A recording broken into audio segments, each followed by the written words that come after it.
Fala galerinha, tudo certo? Hoje vamos dar continuidade aqui ao vídeo que nós estávamos vendo no último vídeo que eu fiz, que é um vídeo sobre origens, astrologia e origens. Eu voltei um pouquinho aqui para a gente poder ter um pouco mais de continuidade aqui para poder falar sobre esses assuntos. Vamos lá. Fecundo na cultura e todos os povos da Terra, tem então na astrologia a raiz das suas principais religiões. Tanto no mitraísmo, quanto na simbologia egípcia, quanto na mitologia cristã, nós vemos os principais eventos, ou seja, o Natal, a Páscoa, são eventos ligados aos períodos agrícolas, e até mesmo a morte e ressurreição de Jesus refaz o mito do Sol e o processo do renascimento. Esse renascimento diário do Sol, o renascimento que o Sol faz ao mergulhar nos infernos e voltar, trazendo a esperança de uma nova vida, é parte fundamental da nossa compreensão da natureza, é parte fundamental dos mitos e símbolos arquetípicos mais importantes das culturas de todos os povos. A astrologia se espalha e um astrólogo, que era membro da corte da Rainha Elizabeth, quando ela queria saber do seu futuro e a mãe a ameaçava, a Rainha Elizabeth, que foi uma das rainhas mais poderosas da história, decidiu perguntar para o astrólogo o que fazer e qual seria o seu destino. Se seria de fato assassinada pela mãe?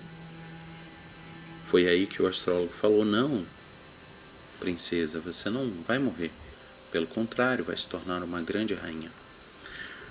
E depois disso, a astrologia ficou consagrada, porque pouco tempo depois, a rainha Mary, morreu e Elizabeth foi coroada e não deixou de perguntar para o astrólogo qual seria a melhor data para o seu governo. Então essa astrologia vai aos poucos se convertendo de uma astrologia de augúrios para uma astrologia de eventos, e só depois começa a ideia de uma astrologia natal, ou seja, registrar o mapa de nascimento.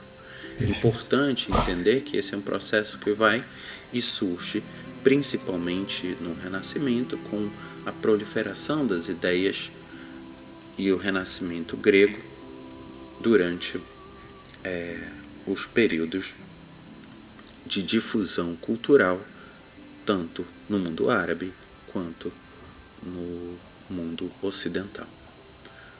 É importante entender que a astrologia indiana se separa da astrologia ocidental durante quase 1500 anos, se tornando então, embora com as mesmas bases, uma ciência que se adapta aos mitos e símbolos da tradição hindu. Mas os princípios e cálculos são os mesmos.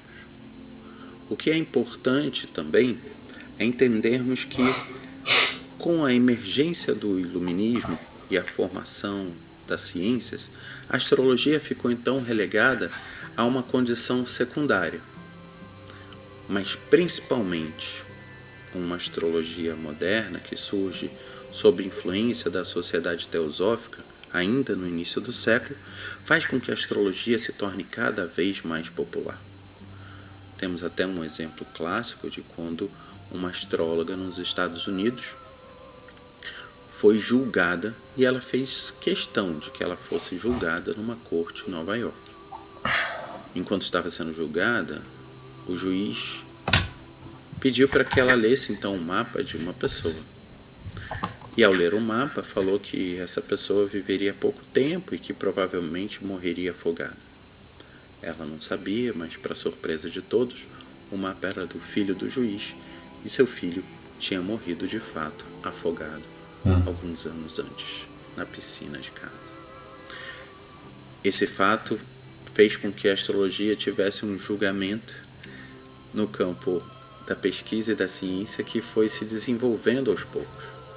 Pesquisas de tentar fazer uma estatística não deram certo a princípio, e a astrologia é sempre atacada como uma pseudociência. Mas há diversos estudos, e cada vez mais, principalmente quando se tenta fazer correlação entre as funções da astrologia e a previsão da profissão das pessoas. Ficou clara a evidência de que pessoas com Marte muito forte no mapa vão ser pessoas com tendência ao esporte, pessoas com Saturno forte vão ser pessoas mais estudiosas, pessoas com Júpiter forte muitas vezes vão estar em atividades de cuidado, de cura, de saúde. Essas pesquisas foram validando a astrologia, mas não foi preciso. A sede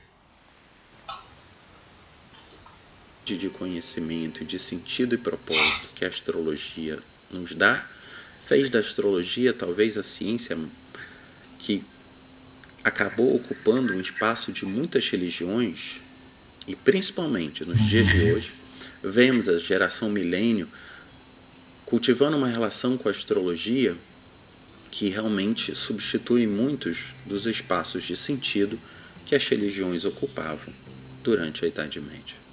Percebemos assim, passo a passo, o desenvolvimento de uma astrologia animista, uma astrologia para a guerra, uma astrologia para os sacerdotes e para os estudos mais secretos das escolas esotéricas, passando para essa astrologia moderna que se faz debater contra a ciência e os limites da estatística, até o surgimento de uma cultura humanista na década de 60, em que temos a proliferação de autores que vão fazer esse casamento entre a psicologia, principalmente Jungs e pós-junguianos, e a astrologia. Essa redescoberta dos textos alquímicos e de um processo de integração que a astrologia oferece na obra de Jung faz com que muitas pessoas e muitos astrólogos desenvolvam então essa psicoastrologia, essa astrologia para o autoconhecimento, astrologia para o autoestudo. E os astrólogos vão ocupando os espaços, os pontos de leitura. Nas grandes capitais do mundo é possível encontrar serviços de astrologia.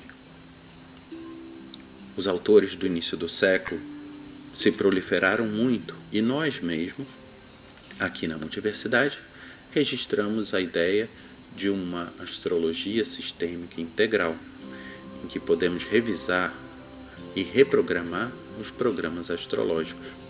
Tudo isso é uma evolução e por isso alguns chamam até mesmo essa nova astrologia de uma astrologia evolutiva ou evolucionária, que permite o desenvolvimento e autodesenvolvimento humano nas bases de integração do mapa astrológico. Então é preciso compreender que cada uma dessas etapas da astrologia ela ainda está presente. Quando alguém quer aproveitar a lua cheia para fazer um ritual ou seguir os ciclos da lua para mover suas energias, ela está fazendo um pouco dessa astrologia da bruxaria, dos omens, das sincronicidades dos povos antigos. Quando a gente faz os rituais de fertilidade ou celebra o solstício de inverno e de verão, mesmo que a gente chame isso de Natal, de Páscoa, ou de Dia de São João, nós estamos marcando eventos astronômicos e astrológicos importantes para a nossa psique, preservados ainda nos rituais que fazemos hoje, mesmo que com os hemisférios trocados, mesmo que a gente não entenda que o que cada um desses rituais importados do hemisfério norte queira dizer, a gente preserva essas imagens no nosso inconsciente coletivo, na nossa cultura e nos rituais. Entender o quanto a astrologia se desenvolveu e o quanto a psique humana se desenvolveu ao longo da história em cada uma dessas etapas nos faz chegar ao momento em que é possível que cada um possa aprender a linguagem astrológica, aquilo que Jung recomendava ao final da vida quando estudava seu mapa diariamente, não apenas para o seu caráter divinatório, muito presente na Idade Média, que acabou queimando muitos astrólogos como bruxos e bruxas, mas principalmente por esse processo de integração profunda. E sem descartar nenhuma dessas possibilidades. É possível sim usar as energias planetárias para surfar melhor na vida. É possível sim usar as energias planetárias para integrar mais e mais a sua personalidade, para escolher momentos para inaugurar um evento, investigar melhor seus relacionamentos, seu trabalho, sua vocação, sua saúde, temas amplos da astrologia que já são comuns e praticados todo ano. Quando você também vai poder aprender um pouco mais sobre a revolução solar e tantos elementos importantes que um astrólogo precisa dominar para sua prática profissional. Então, bem-vindos a essa aula do curso online de astrologia, e na nossa primeira semana temos muito... Vou fechar aqui, gente, porque para mim não é mais relevante, né? Nem para vocês. O que eu acho interessante, deixa eu arrumar aqui direitinho. O que eu acho interessante é a maneira como foi construída essa aula, né? Esse desenvolvimento aqui desse conteúdo. Eu gostei, eu achei muito bom. A gente vê muito, vocês veem muito vídeos aqui no canal que a gente está assistindo juntos, né? Eu normalmente faço isso, eu gosto desse fator surpresa nos vídeos, porque eu acho que favorece o elemento de fazer um react aqui com vocês. O que eu achei interessante do vídeo é o apanhado que ele fez de todos os momentos.